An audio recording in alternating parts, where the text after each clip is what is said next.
dilakukan oleh pemerintah.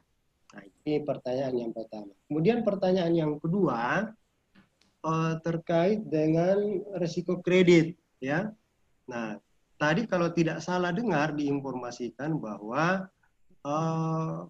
bagi perusahaan atau bagi bank itu hanya yang memiliki NPL atau NPF sebesar 5%. Nah, kita selaku pengelola lembaga keuangan ini kan kita tidak bisa memprediksi apakah si A ini akan lancar membayar atau tidak. Nah, keinginan kami ya harus semuanya lancar. Nah, tapi kenapa misalnya hanya perusahaan itu hanya ingin mengcover bagi lembaga jika memiliki 5% tingkat NPF. Saya kira itu Pak untuk sementara. Baik, terima kasih Pak Samsudin. Waalaikumsalam warahmatullahi wabarakatuh ya. Dua orang penanya lagi, kalau ada yang mau bertanya langsung kami persilakan.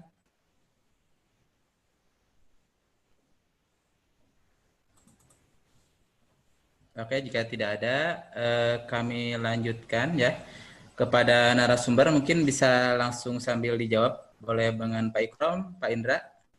Kami persilahkan. Pak Samsul ya Pak ya? Ya, Pak Samsudin dari Makassar, Pak. Haika Makassar.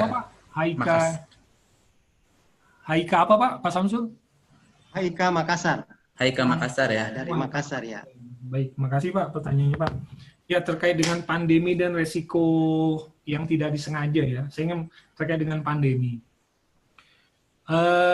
Pandemi ini, jadi sebelum terjadinya pandemi COVID, itu perusahaan asuransi, karena kan kita tidak tahu itu resiko pandemi yang akan terjadi, itu kalau terjadi klaim, jadi gini, pandemi itu kan terjadi di awal-awal bulan Maret Pak ya, awal Maret 2020. Nah, polis-polis yang terjadi sebelum Maret 2020 itu menjamin resiko pandemi itu Pak. Pandemi, karena kita nggak tahu pandemi itu kan sesuatu yang tidak pasti. Yeah. Namun ketika di mana terjadi pandemi, akhirnya perusahaan asuransi sepakat sejak terjadinya pandemi, sehingga resiko-resiko yang disebabkan karena adanya pandemi, contohnya COVID-19, itu kita tidak jamin. Karena Bapak Ibu bisa bayangkan, apabila kita menjamin resiko tersebut, akan terjadi kerugian yang luar biasa dari pihak kami, seperti itu. Jadi, karena apa? Karena kami harus menghitung kembali. Bisa saja itu di-cover. Contoh beberapa perusahaan asuransi bisa meng-cover resiko pandemi. Tapi ada tambahan premi yang harus dibayarkan Bapak Ibu untuk dapat bisa meng-cover resiko pandemi tersebut. Seperti itu. Masing-masing perusahaan beda-beda perhitungannya ada yang loading sekian persen, tapi pada intinya bisa meng-cover resiko pandemi tersebut. Contoh lagi, ketika kebetulan kami tergabung dalam asuransi ASPU, asuransi syariah penyelenggara umroh Bapak Ibu, itu Bapak Ibu bisa bayangkan kerugian dari pengelola travel akibat gagal berangkatnya jamaah-jamaah umroh. Itu. Kami di perusahaan asuransi syariah ini membuat polis asuransi syariah perjalanan umroh. Itu kita sudah memproteksi kalau terjadinya gagal berangkat akibat hal-hal yang sifatnya fundamental itu tidak di-cover.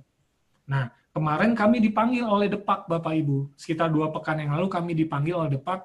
Mereka minta bagaimana nih asuransi bisa gak meng-cover ke depannya apabila terjadi gagal berangkat yang disebabkan karena contoh pandemi seperti ini. Nah, kami, kebetulan saya juga aktif di asosiasi, sedang mencoba menghitung berapa sih premi yang adequate yang bisa kita terapkan untuk dapat memberikan resiko ini seperti itu. Ini kami sedang menghitung. Dan dalam waktu dekat kami akan sampaikan ke Kemenak berapa premi yang harus dibayar oleh si calon jemaah umroh ini apabila ingin diproteksi gagal berangkat akibat pandemi itu. Jadi pada prinsipnya hal-hal yang tidak dapat dipastikan itu bisa diasuransikan, tapi yang sifatnya resikonya besar pandemi ini bisa saja diasuransikan, tapi ada adjustment terkait dengan berapa premi yang harus dibayar. Gitu. Contoh resiko gempa, Bapak Ibu, gempa. Badan gempa itu telah membuat data statistik daerah itu dibagi 5 zona. Zona 1, 2, 3, 4, 5. Zona 1 itu untuk zona yang daerah yang resiko gempanya kecil, rendah. Lalu zona 5 daerah-daerah yang resiko gempanya besar. Sehingga ada perbedaan rate kontribusi premi di situ. Resiko-resiko yang berada di zona 5, zona yang resikonya besar untuk gempa, resikonya jauh lebih besar dibandingkan dengan resiko yang zona rendah. Sama banjir. Banjir juga ada kategori zona di situ. Jakarta zona 1, zona 2, ada 3 zona di situ, di mana masing-masing preminya berbeda. Semakin besar potensi kerugian banjir di lokasi tersebut, masuk zona 3, maka preminya lebih besar. Seperti itu. Jadi sesuatu yang tidak dipastikan bisa diasuransikan selama ada perhitungan premi yang adekuat, sehingga apabila terjadi klaim kerugian, si perusahaan asuransi tidak mengalami kerugian yang lebih besar. Mungkin itu Pak Samsul, Pak. Baik, Pak Indra, untuk pertanyaan yang pertama tadi, oke, Pak Samsul cukup, Pak Samsul, yang kedua tadi? Yang pertama ya, untuk yang kedua mengenai asuransi kredit, Pak Indra, kenapa NPF atau NPL-nya harus 5% gitu? Bukan 5%, jadi ketentuan itu, regulasi, itu sama kami di asuransi, Pak, di asuransi, kami harus menjaga RBC. Mungkin kalau di Bapak CAR gitu ya, Capital Adequacy Ratio, kami harus menjaga RBC kami di angka minimal 120%. Kami harus menjaga RBC kami di angka 120%. Kalau RBC kami di bawah 120%, ada hal-hal yang salah di situ. Ada hal-hal yang salah di situ, sehingga kami harus perbaiki sehingga kami bisa memberikan pelayanan terhadap nasabah apabila terjadi klaim. Sama di perbankan juga ada rasio-rasio keuangan yang harus dijaga oleh perbankan. CAR-nya minimal berapa, terus ROA-nya minimal berapa. Untuk NPF, sepengetahuan saya itu ada batas maksimal NPF itu di 5%. Jadi bank itu harus menjaga NPF-nya itu nggak lebih dari 5%. Kalau NPF-nya lebih dari 5%, artinya bank itu tidak melakukan proses mitigasi resiko kredit dengan baik. Karena NPF-nya sudah di atas 5%. Dari sisi asuransi juga akan menganalisa bank tersebut. Ketika bank memiliki NPF di atas 5%, saya yakin perusahaan asuransi tidak akan mau memberikan proteksi terhadap bank tersebut apabila NPF bank tersebut di atas 5%. Bisa saja NPF 5%, tapi ada syarat-syarat yang dilakukan oleh perusahaan asuransi atau perusahaan penjaminan. Misalkan rate-nya itu sama dengan nilai NPF, misal NPF-nya 5%. Maka rate yang diterapkan adalah 5%, cukup besar rate NPF 5%. Sedangkan saat ini, rate asuransi kredit kecil Bapak Ibu, hanya kisaran 0,5 sampai 1/1000. Bayangkan, 0,5 sampai dengan 1/1000 dari nilai pinjaman. Jadi misal pinjaman pembiayanya itu 100 juta, premi untuk resiko macetnya hanya 0,5/1000. Sekitar 50.000 ya, 50.000 ya, 50.000. Maksimal sebesar 100.000. Tapi bisa saja, tapi ketika bank itu memiliki NPF-nya tinggi, misal 5%, maka preminya jadi 5%. Premi yang harus dibayar bank adalah sebesar 5 juta. Nah, selama bank apabila mau membayar tersebut, ya perusahaan asuransi tidak masalah. Tapi kan mungkin bank memiliki cost and benefit ketika ingin membayar premi asuransi tersebut, gitu ya. Jadi semakin kecil NPF dari bank tersebut, maka perusahaan asuransi akan mempertimbangkan kembali berapa premi yang adekuat untuk dibayarkan oleh bank kepada perusahaan asuransi. Mungkin itu Pak Samsul. Demikian Pak Samsul, mudah-mudahan bisa menjawab Pak Samsul. Baik, Pak Indra, ada lagi yang mungkin bertanya langsung? Kalau tidak ada, saya lanjutkan. Saya Oke, dari Pak. Merauke, Pak. Dari Merauke, Sugiono. Silakan, Pak. Boleh, Pak Sugiono. Ya, baik. Terima kasih. Assalamualaikum warahmatullahi wabarakatuh. Waalaikumsalam warahmatullahi wabarakatuh. Baik, Pak Didin, saya mau ke asuransi syariah ASKI ini. Ya, Mau silakan Pak. tanya Pak Yai Ikrom. Ya. Pak Ikrom ya, silakan Alhamdulillah, Pak Ikrom ya. Alhamdulillah, saya sudah dapat SK resmi untuk buka agen di Papua, ya, saya di Merauke. Dan ini alhamdulillah juga saya langsung dapat nasabah 1 masalah asuransi kebakaran, kebakaran ruko.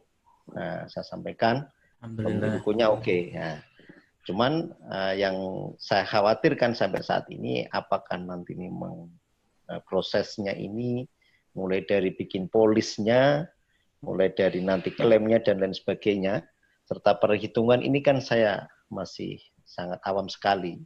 Jadi nanti saya berharap untuk webinar-webinar seperti ini saya maunya membahas satu persatu apa produk-produk yang ada di ASKI ini dan bagaimana cara penanganannya, klaimnya dan lain sebagainya, supaya kami yang ada di yang ada di daerah-daerah ini bisa menjelaskan kepada nasabah atau customer itu dengan baik dan tidak khawatir apa yang kita sampaikan kepada customer atau nasabah ini. Jadi saya mohon kepastiannya, kejelasannya secara mendetail dan secara perhitungannya seperti apa setiap produk-produk yang ada di ASKI ini.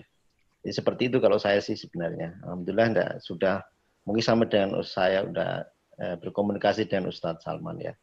Nah, tapi lebih alangkah baiknya saya cuma menyampaikan bahwa untuk kegiatan ASKI sendiri untuk memberikan webinar-webinar ini untuk setiap produk yang ada di ASKI semuanya untuk dikasih tahu cara menghitungnya, terus cara klaimnya, cara dan sebagainya seperti itu.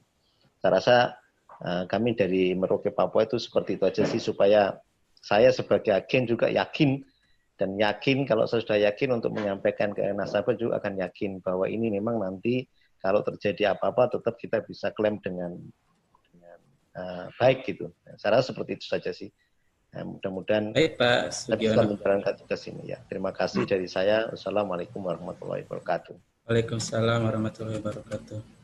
Baik Pak Ikrom, mungkin mau disampaikan, ditanggapi langsung atau mungkin setelah ini Pak Ikrom? Setelah ini. Ya, setelah ini Pak ya. Nah. Baik Pak Sugiono nanti akan kita bahas setelah ini Pak Sugiono ya.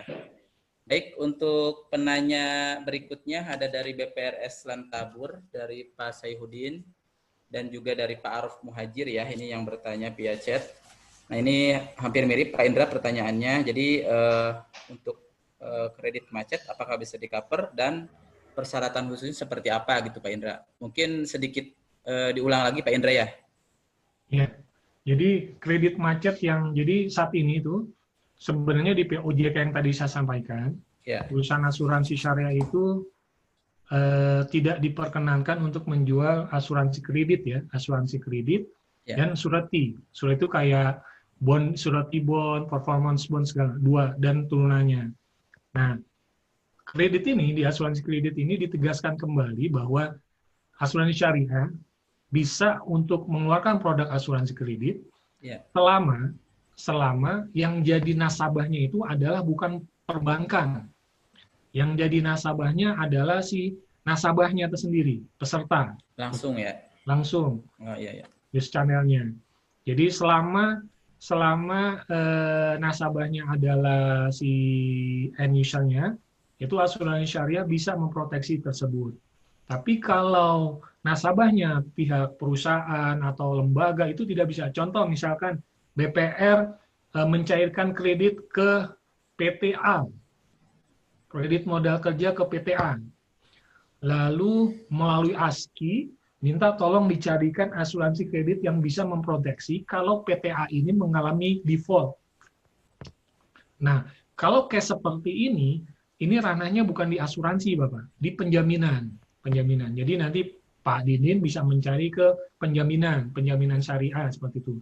Tapi kalau case-nya BPR menyalurkan kredit ke Pak Dindin gitu ya, ke Pak Dindin, lalu ini baru ranahnya di asuransi.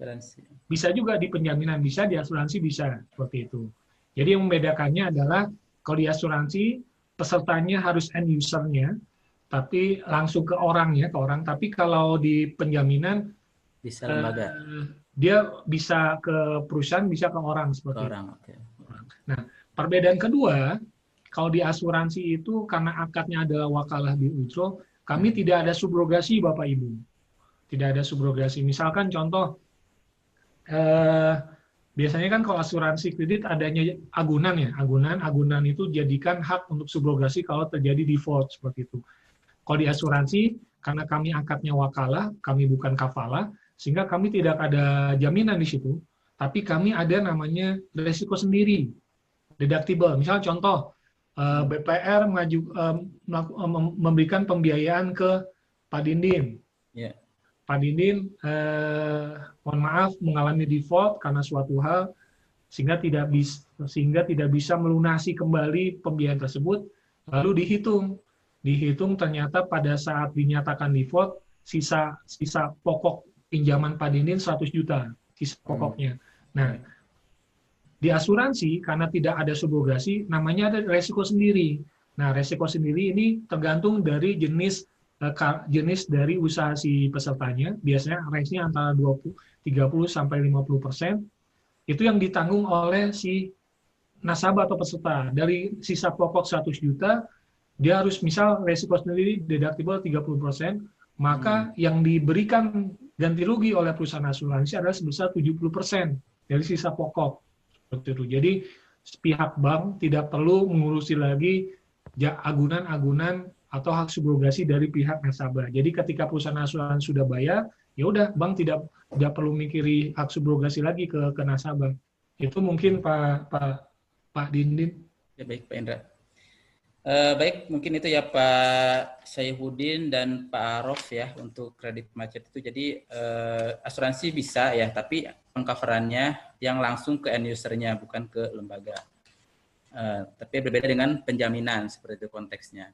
Nah, di sini Jasindo termasuk salah satu yang bisa mengcover ya untuk asuransi kredit ini seperti tadi yang disampaikan di slide ya. Jadi persyaratannya lebih detailnya seperti apa nanti kita bisa diskusikan lagi mungkin Pak ya dengan ASKI di sini. Nah, terus berikutnya Pak Indra untuk yang konteks ke ini ya, ke akad nih. Di sini ada yang penanya yang menanyakan mengenai untuk kredit macet apakah bisa untuk pembiayaan murabahah atau seperti apa, mungkin akad-akad yang lainnya juga Pak Indra. Oke. Kalau dari sisi kami, mungkin ini sebenarnya ranahnya pihak bank ya yang bisa menjawab untuk kredit asuransi. Dari sisi kami tidak melihat jenis akadnya Bapak Ibu, apakah itu murabahah, musyarakah atau apa. Kami hanya menganalisa 5C7P-nya tadi. 5C7P-nya tersebut. Kami tidak melihat akad-akadnya, jenis akadnya. Jenis akadnya ini ada di ranah si bank. Mungkin bank punya produk beda-beda ya, beda-beda. Tapi dari sisi kami tidak melihat jenis akadnya. Yang kami lihat adalah analisa 5C7P-nya tersebut. Selama analisa 5C7P-nya itu masuk, kami bisa melakukan proteksi kredit macet atas nasabah tersebut. Mungkin itu Pak Dindin. Baik, siap Pak Indra. Mudah-mudahan bisa menjawab ya Bu Dewi. Jadi insya Allah selama memenuhi persyaratan tadi 5C, ya 7P, apapun akadnya ya, akad pembiayaan di perbankan tersebut dengan nasabahnya, dengan pesertanya itu insya Allah bisa di-cover untuk asuransinya seperti itu. Baik, ada lagi mungkin dari pertanyaan dari yang lain Bapak Ibu? Nanti kita akan umumkan untuk pemenang door prize-nya ya pada hari ini. Nanti kita akan langsung wapri kepada Bapak Ibu sekalian yang beruntung dan akan kita kirimkan langsung. Bisa Bapak, bisa. Boleh Pak Samsudin. Ada saya tertarik tadi ini mengenai penjaminan itu. Ya Pak. Jadi gini Pak, saya kasih saja kasusnya gini. kami ini ada membiayai lembaga, ya kan? Jadi lembaga ini itu setiap 3 bulan, ya. Jadi setiap 3 bulan ini itu cair dananya, maka kami berani memberikan pinjaman kepada dia. Nah, pertanyaan saya, karena ini lembaga, apakah bisa saya melakukan asuransi penjaminan jika ya untuk menjaga agar misalnya kalau kan lembaga ini tidak selamanya misalnya lancar pembayarannya atau tepat waktu dia punya pembayaran. Kadang juga lembaga ini biasanya kita kan 3 bulan, tetapi kadang 4 atau 5 bulan itu belum ada pembayaran, tetapi nanti akan terbayar. Tapi di lain pihak, kami di performance kami di NPF itu kami masuk kolektif. Nah, jadi pertanyaan saya, apakah kasus yang semacam ini itu bisa diasuransikan terkait asuransi penjaminan? Itu Pak, makasih. Mengenai lembaga tadi ya Pak ya? Iya, betul. Pak Indra mungkin boleh menambahkan atau Pak Ikrom? Kalau lembaga yang kasus Pak Samsudin itu cocoknya bisa Pak diasuransikan, tapi nanti masuk ke penjaminan, asuransi penjaminan. Jadi mungkin ASKI bisa berkoordinasi dengan perusahaan penjaminan syariah seperti itu. Tapi mereka tetap ada bedanya tadi penjaminan dengan non penjaminan asuransi itu ada hak subrogasi ya Pak Samsudin ya. Jadi tadi Pak Samsudin menyampaikan bahwa kan syarat klaim terbayar itu kalau telah sampai pada kolektabilitas tertentu lah, misal kolektabilitas 4 gitu ya, atau 4 bulan. Ketika setelah 4 bulan tidak terjadi pembayaran, baru dinyatakan dia kompak, baru itu bisa diklaimkan. Kalau di penjaminan, ketika penjaminan itu memberikan ganti rugi atau memberikan benefit kepada si perusahaan atau ke bank, nanti si bank punya kewajiban untuk terus melakukan recovery kepada perusahaan tersebut. Tetap melakukan upaya recovery. Ketika dapat recovery dari perusahaan tersebut, maka itu merupakan hak si perusahaan penjaminan. Misal contoh di bulan keempat mereka sudah tidak mampu bayar, lalu klaim cair. Nah, bank punya kewajiban untuk melakukan proses recovery subrogasi kepada pihak nasabah perusahaan tersebut. Proses recovery segala macam, nanti ketika berhasil itu menggunakan ketika recovery berhasil itu hak dari si perusahaan penjaminan. Biasanya ada persentasinya tuh, pihak bank dapat persentasi biasanya 10% Pak. Jadi dari dapat subrogasi 100%, bank dapat ya semacam fee sukses sebesar 10%, lalu 90% kembali ke perusahaan asuransi, ke perusahaan penjaminan. Tapi kalau perusahaan asuransi, ketika terjadi misal one prestasi default pada call 4, udah bank tidak perlu melakukan proses subrogasi ke pihak nasabah. Sudah selesai seperti itu. Itu mungkin Pak Samsudin. Ya. Jadi ada perbedaan perusahaan ya Pak Indra ya untuk lembaga tadi lebih tepatnya nanti diarahkan ke perusahaan penjaminan Pak Samsudin. Karena kalau di asuransi tadi di POJK-nya hanya boleh mengcover untuk nasabah langsung gitu ya Pak ya. Nah, tapi kalau untuk penjaminan itu bisa nasabah langsung dan juga bisa kepada lembaga tadi. Seperti itu Pak Samsudin, sedikit menambahkan. Terus yang berikutnya Pak Indra, ini ada penegasan lagi dari Bu Mirjani Kepanjen mengenai NPF di atas 5% ya. Tadi sempat disinggung juga oleh Pak Samsudin. Nah mungkin bisa ditambahkan lagi mungkin Pak Indra. Bisa di cover katanya. Ya, jadi jujur pengalaman masa pandemi ini kami sedikit mengetatkan proteksi khusus macet, Pak. Khusus macet khususnya kepada nasabah dengan kriteria tidak memiliki penghasilan tetap. Ya. Karena jujur saat ini kita banyak kerjasama dengan beberapa lembaga pembiayaan yang melakukan pembiayaan ke nasabah dengan tidak memiliki penghasilan tetap, gitu ya. Dan ternyata banyak klaimnya. Nah, sehingga saat ini kita membatasi hanya untuk nasabah-nasabah yang memiliki penghasilan tetap, karyawan tetap seperti itu. Terkait dengan MPF di atas 5%, jujur di masa pandemi ini kami juga sudah melakukan evaluasi rate karena ternyata klaimnya cukup banyak sehingga secara nasional kami melakukan evaluasi rate untuk pembiayaan macet tersebut. Rate-nya sama, tapi yang membedakan adalah deductible-nya Bapak Ibu. Misal contoh, karyawan tetap statusnya PNS. Lalu ada karyawan tetap statusnya karyawan swasta. Nah itu rate-nya sama, tapi deductible-nya beda. Kalau yang PNS, deductible-nya mungkin hanya 20%, tapi yang non-PNS swasta itu deductible-nya 30%. Jadi yang kami berikan jaminan atau memberikan ganti rugi untuk PNS itu sebesar 80%, dan non-PNS sebesar 70%. Saya ingin juga sekedar sharing kepada Bapak Ibu di teman-teman perbankan terkait dengan kemampuan pembayaran dari nasabah seperti itu. Beberapa case claim itu terjadi karena pada saat pembiayaan itu ternyata nasabah sudah memiliki pembiayaan yang bermasalah.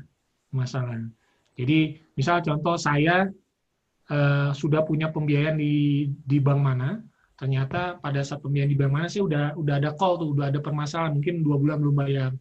Lalu saya datang lagi ke bank B, saya minjem pembiayaan lain dan diberikan pembiayaan tersebut oleh bank tersebut. Saya tidak tahu kenapa bisa diberikan oleh bank, tapi di kami ada ketentuan bahwa pihak bank ketika memberikan pembiayaan tersebut harus meyakinkan pasti bahwa nasabah tidak memiliki catatan kredit bermasalah di pembiayaan lainnya, seperti itu. Itu yang pertama.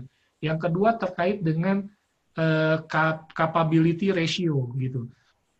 Jadi ada nasabah memiliki penghasilan, anggaplah penghasilan sebulan 10 juta.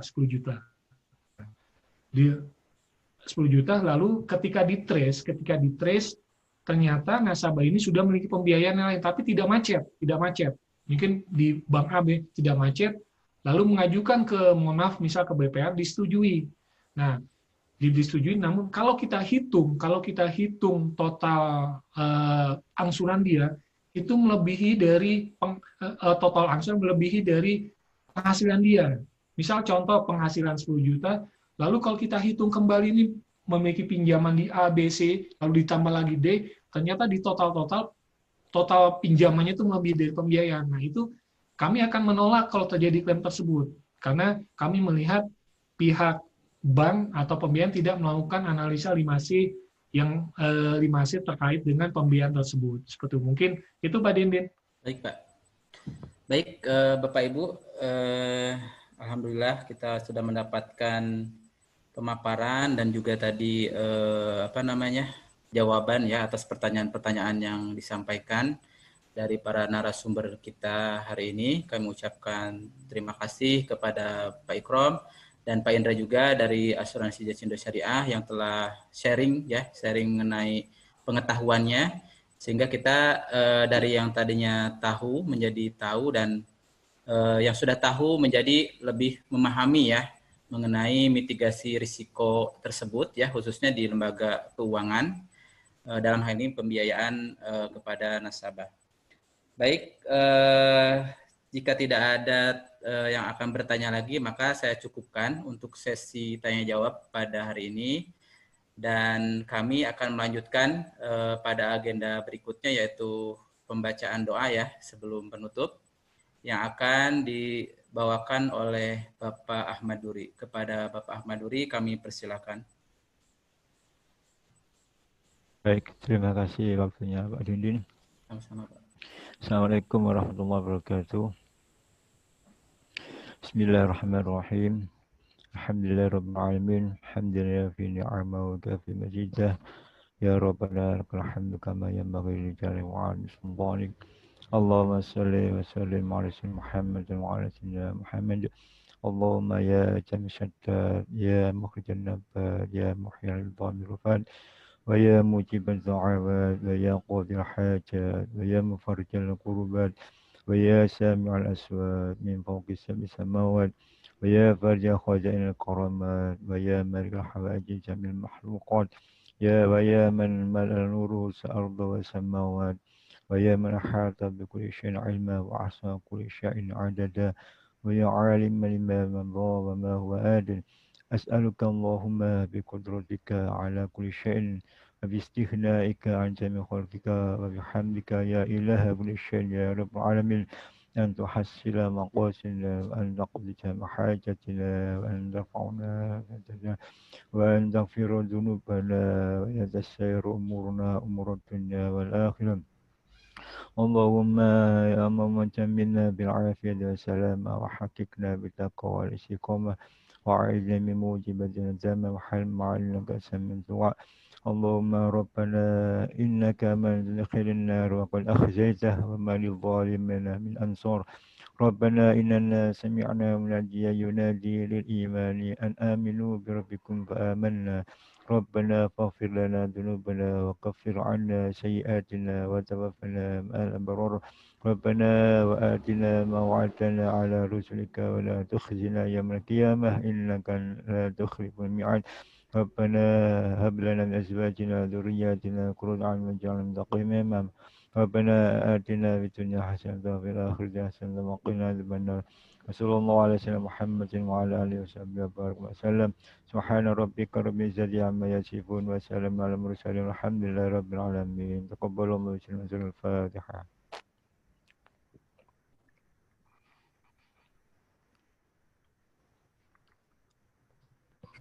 Assalamualaikum warahmatullahi wabarakatuh. Waalaikumsalam warahmatullahi wabarakatuh. Ya, Bapak Ibu, kami sampaikan juga bahwa insya Allah ASKI Risk Consultant akan senantiasa setia mendampingi Bapak Ibu sekalian, dan kami nanti insya Allah akan hadir dengan webinar dan tema-tema yang lebih menarik lagi. Jadi tetap setia dengan webinar dari ASKI Risk Consultant. Dan sebelum sebagai penutup kami sampaikan sebuah pantun Bapak Ibu. Kupu-kupu warnanya indah, singgah di bumi dan terbang kian kemari. Jika kamu punya masalah, insya Allah ASKI punya solusi. Burung irian, burung cendrawasih, cukup sekian dan terima kasih. Kami mohon maaf atas segala kekurangan dan sampai jumpa pada webinar ASKI Risk Consultant di episode berikutnya. Terima kasih. Wassalamualaikum warahmatullahi wabarakatuh. Waalaikumsalam warahmatullahi Terima kasih Bapak Ibu sekalian atas partisipasinya. Terima kasih Pak Indra. Ya Bapak. Ya, sama-sama. Waalaikumsalam warahmatullahi wabarakatuh.